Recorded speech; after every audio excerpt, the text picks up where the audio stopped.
प्रिय विद्यार्थियों, आपका जो चैप्टर चल रहा था राज्य सरकार, तो उसमें हम चर्चा कर रहे थे सरकार के 3 अंग होते हैं, न्यायपालिका, कार्यपालिका और व्यवस्थापिका। व्यवस्थापिका और कार्यपालिका के बारे में हम पढ़ चुके थे। सरकार का जो तीसरा अंग है न्यायपालिका, उसका अध्ययन हम यहाँ करेंगे। तो देखिए, राज्य न्यायपालिका में उच्च न्यायालय होता है।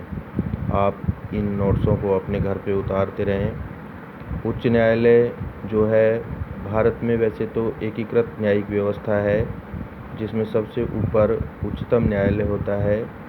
साथ ही भारत में संघीय शासन व्यवस्था है, जिसमें राज्य और केंद्र 2 तरह की सरकारें हैं। तो राज्य स्तर पर सबसे बड़ी जो न्यायिक व्यवस्था है वो है उच्च न्यायालय। संविधान के अनुच्छेद 214 के अनुसार प्रत्येक राज्य में एक उच्च न्यायालय होगा। 2 या 2 से अधिक राज्यों में भी एक न्यायालय हो सकता है। तो आप इनको उतार सकते हैं।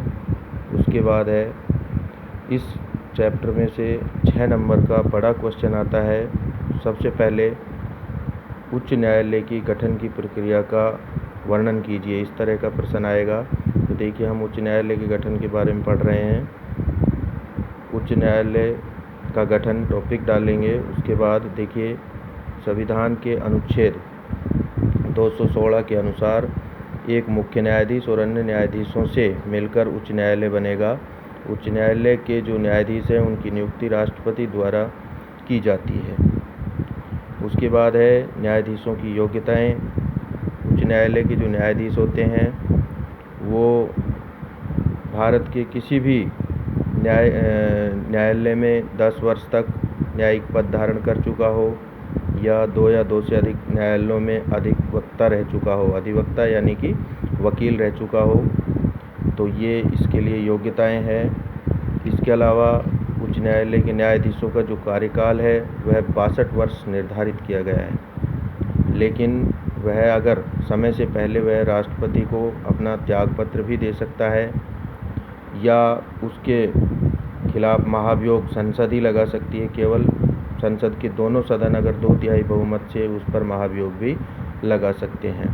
उसके बाद अगला जो बिंदु आया है हमारा, वो है न्यायाधीशों द्वारा शपथ। उच्च न्यायालय के जो न्यायाधीश हैं, संविधान के अनुच्छेद 219 के अनुसार ये जो न्यायाधीश हैं उस राज्य के राज्यपाल के समक्ष शपथ ग्रहण करता है। इसके अलावा उनका स्थानांतरण राष्ट्रपति द्वारा उच्चतम न्यायालय के मुख्य न्यायाधीश के परामर्श के आधार पर उनका स्थानांतरण किया जा सकता है। आप जानते हो, एक राज्य से दूसरे राज्य में न्यायाधीशों का स्थानांतरण भी किया जा सकता है। उसके बाद अगला जो टॉपिक है वो है न्यायाधीशों का वेतन। अनुच्छेद 221 के अनुसार इनका वेतन संसद विधि द्वारा निश्चित करेगी। वर्तमान समय में जो मुख्य न्यायाधीश है उसका वेतन 90,000 रुपये प्रति माह है, और अन्य न्यायाधीशों का जो वेतन है वो 80,000 रुपये मासिक वेतन है। तो इस प्रकार से ये उच्च न्यायालय के गठन की प्रक्रिया है। तो इसमें सबसे पहले मैं पुनः वापस जा रहा हूँ। उच्च न्यायालय का गठन अपन टॉपिक डालेंगे। उसके बाद ये अनुच्छेद 216 के अनुसार एक मुख्य न्यायाधीश और अन्य न्यायाधीशों से मिलकर जो है उच्च न्यायालय बनेगा।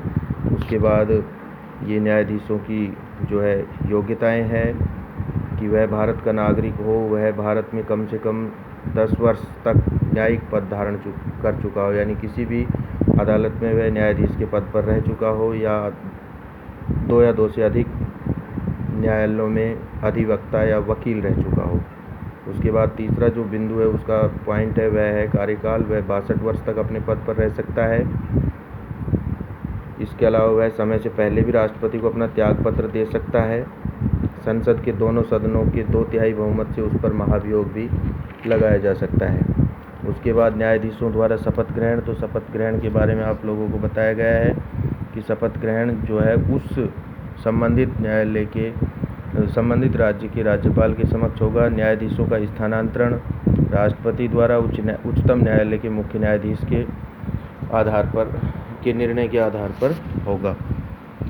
उसके बाद है उच्च न्यायालय की कुछ स्वतंत्रताएं संविधान द्वारा निर्धारित की गई है ताकि वह अपना कार्य सही तरीके से कर सके। जैसे न्यायाधीशों की नियुक्ति की विशेष प्रक्रिया है, अर्थात इनको एक विशेष प्रक्रिया के तहत नियुक्त किया जाता है। उच्च न्यायालय के न्यायाधीशों को आपको बताया गया था पहले भी कि राष्ट्रपति द्वारा नियुक्त किया जाता है। दूसरा, इनका कार्यकाल निश्चित होता है। तीसरा, संसद में न्यायाधीशों के आचरण पर महाभियोग के अलावा कोई चर्चा नहीं होगी, अर्थात वो अब किस प्रकार रहते हैं। साथ ही न्यायाधीशों की जो आलोचनाएं हैं वो भी नहीं हो सकती। इसके अलावा और अगली स्वतंत्रता है, न्यायाधीश अवकाश ग्रहण करने के बाद में उच्च न्यायालय में निजी प्रैक्टिस नहीं करेगा जहां वह न्यायाधीश रह चुका हो। अर्थात जैसे ही वो अवकाश ग्रहण करेगा यानी कि सेवानिवृत्त हो जाता है तो उसके बाद वह उस न्यायालय में निजी प्रैक्टिस नहीं कर सकता। और नेक्स्ट स्वतंत्रता है कार्यपालिका से पृथक्करण, अर्थात हमारे देश के अंदर जो न्यायिक व्यवस्था है वह स्वतंत्र न्यायपालिका है, उसको कार्यपालिका और व्यवस्थापिका से बिल्कुल पृथक रखा गया है। तो प्रिय विद्यार्थियों, ये जो 6 नंबर का आपका एक क्वेश्चन है, उच्च